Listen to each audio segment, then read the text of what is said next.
বিকশিত করো অন্তর তর হে। আমার কাছে আসতে বলো, একটু ভালোবাসতে বলো, বাহিরে নয় ভেতর জলে ভাসতে বলো।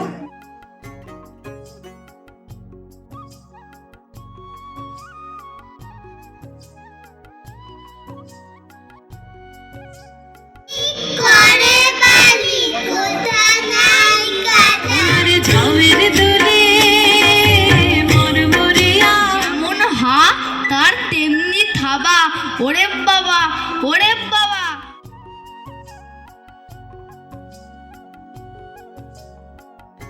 কেমন আছো তোমরা? আশা করি প্রত্যেকে ভালো আছো। আমি দীপক পাল, তোমরা দেখছো দীপক পাল ব্লগ। আজ আমি বেরিয়ে পড়েছি মদনপুরের উদ্দেশ্যে। চলো এখান থেকে সোজা মদনপুরে যাব। তো গাইজ ফাইনালি বাপ্পাদার বাইকের পিছনে বসে আমি সোজা বার্নপুর স্টেশনের দিকে যাচ্ছি।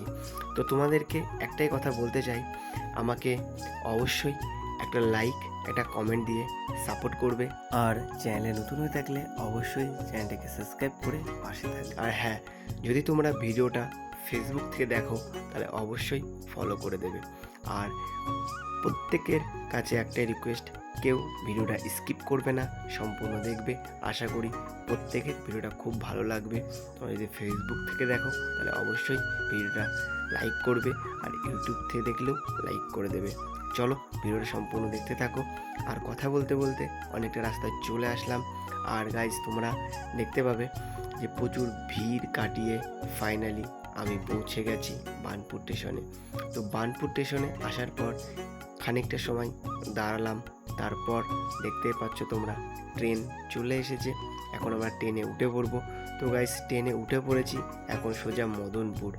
তো অনেকটা সময় বসার পর ফাইনালি আমরা মদনপুর স্টেশনে চলে এসেছি। তারপর তোমরা যেমনটা দেখতে পারলে টোটোই করে সোজা মদনপুরের মাঝদিয়ায়, সেখানে আজকে প্রোগ্রাম হতে চলেছে। তো ফাইনালি আমরা পৌঁছে গেলাম সেই প্রোগ্রামের জায়গায়। তো গাইজ ভিডিওটা সম্পূর্ণ দেখো, স্কিপ করবে না, আশা করি প্রত্যেকে। আমরা ডক্টর পার্থজিৎ গঙ্গোপাধ্যায়, আপনি আসবেন আমাদের মঞ্চে, চলে আসুন। নিখিল ভারত শিশু সাহিত্য সংঘ, হ্যাঁ আমাদের মধ্যে বিশিষ্ট কবি যিনি আজ দীপ মুখোপাধ্যায় নামাঙ্কিত অগ্রশিক্ষর মাস্টারমশাই আমাদের মধ্যে এসেছেন। 86 বছরের যুবক, আমরা তাকেও পেয়েছি দেবরঞ্জন তরফদার মহাশয়, বিশিষ্ট প্রাবন্ধিক। এবং আসুন আপনি মাস্টারমশাইকে পেয়েছি। আপাতত আমরা আমাদের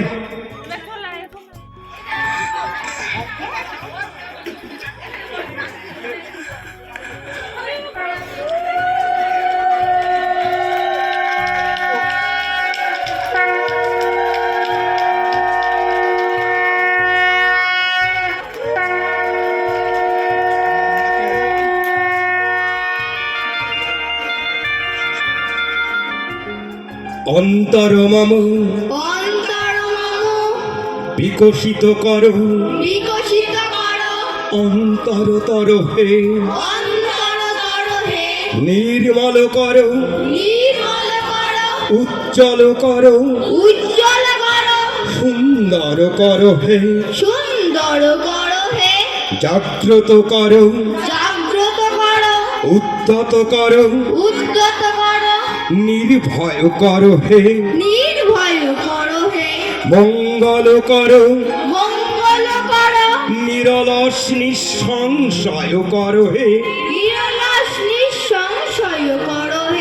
যুক্ত করো হে সবার সঙ্গে, মুক্ত করো হে বন্ধ, সঞ্চার করো সকল কর্মে, শান্ত তোমার ছন্দ, চরণ পদ্মে মমচিত, নিস্পন্দিত করো হে। নন্দিত করো নন্দিত করো নন্দিত করো হে। নন্দিত করো নন্দিত করো নন্দিত করো, নন্দিত করো হে। নন্দিত করো হে। এবারে উদ্বোধনী সঙ্গীত আমাদের অনুষ্ঠানের সভাপতি শ্রী প্রদীপ বিশ্বাস মহাশয়, তাকে চন্দন, রাখি, ব্যাচ এবং উত্তরীয় পরিয়ে আমরা বরণ করে নিচ্ছি।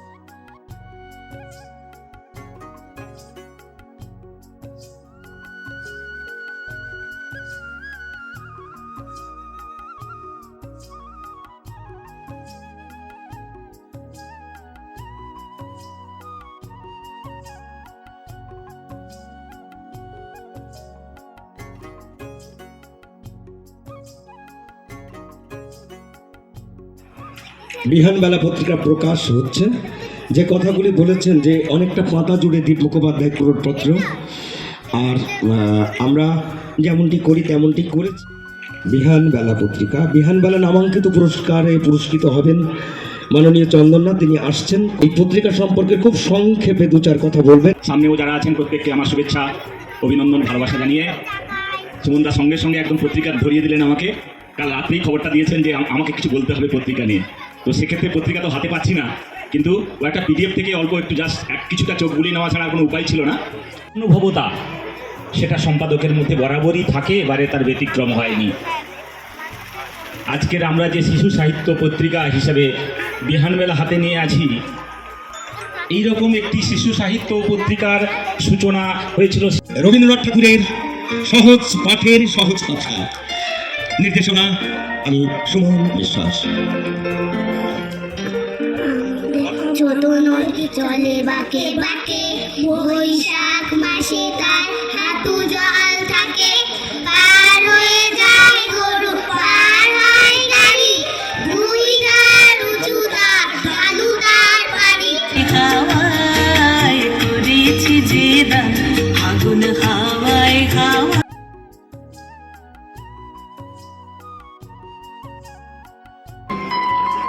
কবি নীরেন্দ্রনাথ চক্রবর্তীর কবিতা বাঘের থাবা। রামু বলল, ওরে বাবা দেখে এলাম বাঘের থাবা। শামু বলল, কোনখানে রে? রামু বলল, হাত পা নেড়ে।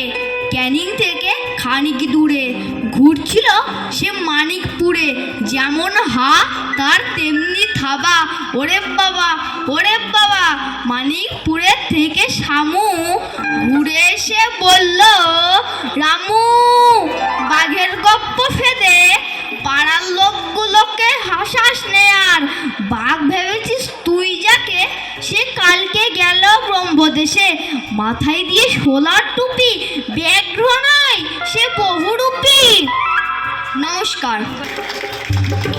কবি চন্দননাথের কবিতা হিংসা। এক যে ছিল বাঘ, হলুদ রঙের গা জুড়ে তার কালো রঙের দাগ। আরেক ছিল বাঘ, কালো রঙের গা জুড়ে তার হলুদ রঙের দাগ। হলুদ কালো, কালো হলুদ, যেমনই হোক দাগ, দারুণ তাদের রাগ, কারণ তারা বাঘ। যে যার মতন দুটো বনে ছিল তো বেশ সুখী, কিন্তু হঠাৎ কেমন করে আসলো মুখোমুখি। দুজন তারা বাঘ, দারুণ তাদের রাগ। ওকে তাই চেঁচিয়ে বলে, ভাগ এক্ষুনি ভাগ। ভাগবি ডাকে, ভাগলে পরেই হার যে হবে তার, কাজেই বেদম বাড়লো লড়াই। তখন দুজনার ঝকমকিয়ে উঠলো তাদের ধারালো নখ দাগ। হলুদ কালো ঢাকলো লালে, দুজন কুপোকা, হায় রে দুটো বাঘ। দুজনারই শরীর জুড়ে শুধুই নখের দাগ। নমস্কার। কবিতা শিক্ষকের কবিতা হারুন বাঘ। বাবার শুধু অফিস অফিস, মায়ের কেবল রান্না। এই কুকুর তুমি ভাই তো আমার কাকুটা শুধু কান্না আমার দিকাম কাজ বলছো আছি আমি হারু একটু গাড়া গা কাটিও কখন পাবে মারু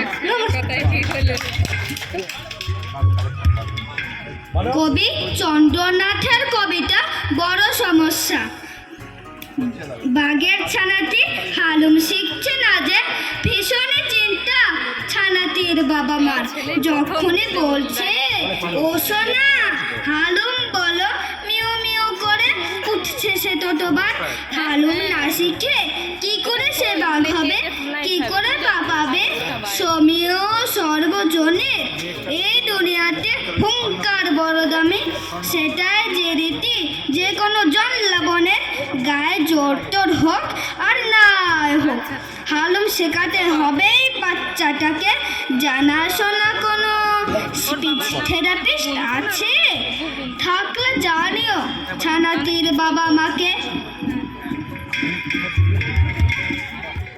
তো গাইজ অনেকটা সময় বসেছিলাম, এখন খুব খিদে পেয়ে গেছে, চলো খেয়ে আসা যাক। গুটি গুটি পায়ে চলে আসলাম যেখানে খাবার দিচ্ছে। তো এসে দেখি পুরো চেয়ার টেবিল ভর্তি হয়ে আছে। তো আমরা হতাশ হয়ে অনেকটা সময় দাঁড়িয়েছিলাম, তারপর আমরা বসার জায়গা পেলাম। তো প্রচুর খিদে পেয়েছে দেখতে পাচ্ছ। এখন টেবিল পেপার থেকে শুরু করে কিছু পাতা হয়নি, তো চট জলদি সবাই টেবিল পেপার পাতা গ্লাস সব দিয়ে দিল। তো এখন অপেক্ষা ভাত।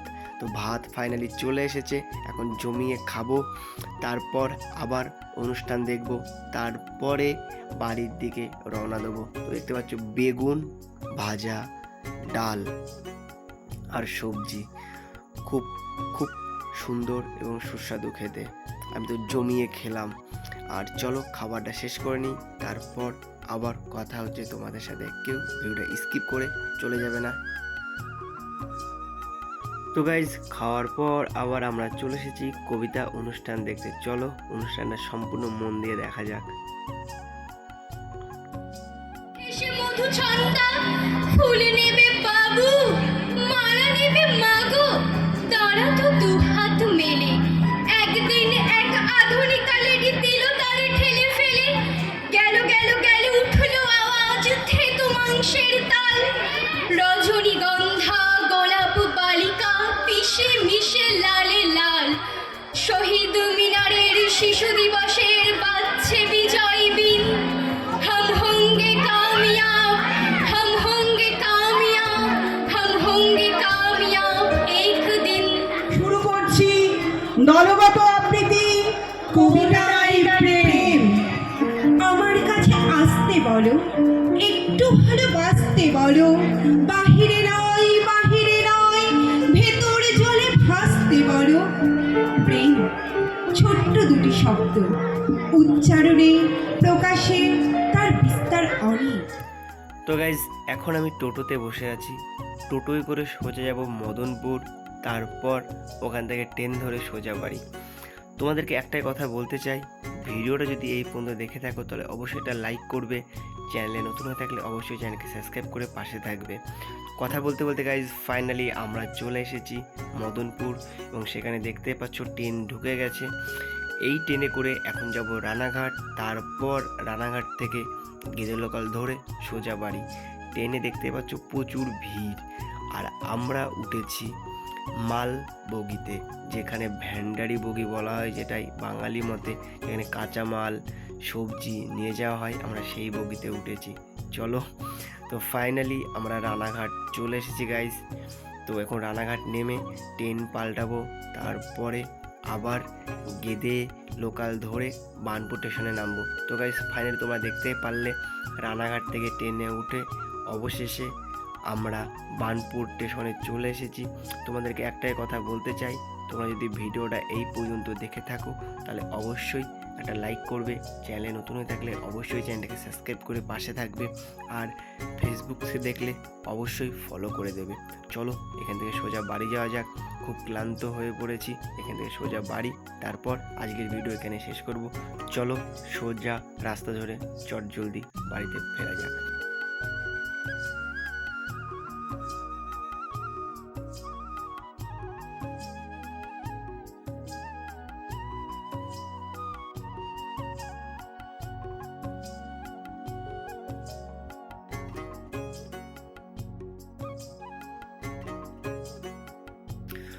তো হ্যালো গাইজ, কেমন আছো তোমরা? আশা করি প্রত্যেকে ভালো আছো। আর হ্যাঁ, আশা করি আজকের ভিডিওটা খুব ভালো লেগেছে তোমাদের। যদি ভিডিওটা ভালো লাগে তাহলে অবশ্যই একটা লাইক করবে, চ্যানেলে নতুন হয়ে থাকলে অবশ্যই চ্যানেলটাকে সাবস্ক্রাইব করে পাশে থাকবে। তো চলো, আজকের ভিডিওটা এই পর্যন্তই। তোমরা যদি ফেসবুক থেকে দেখে থাকো তাহলে অবশ্যই ফলো করবে, আর যদি তোমরা ইউটিউব থেকে দেখে থাকো তাহলে অবশ্যই চ্যানেলটাকে সাবস্ক্রাইব করে পাশে থাকবে। চলো, দেখা হচ্ছে নতুন একটা ভিডিওতে। ততক্ষণ ভালো থেকো, সুস্থ থেকো, টাটা।